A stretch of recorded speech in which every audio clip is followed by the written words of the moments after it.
So today I'm going to show you how to change the code on Master Lock. If you have this at the factory, if this is new from the factory, put it to 000, just basically turn each of these till they're 0 and unlock. If this is not from the factory, instead of 000, you would just put whatever the combination is to unlock it.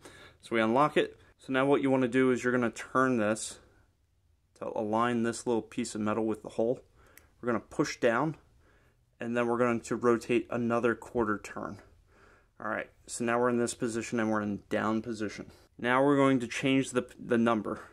So let's just call it, I'm just going to say this is 111. And all I need to do is turn this back, lift up, and then lock it in place. And then I just turn those. It's locked. Come back to here. I'm going to take this back to 1, 1, 1.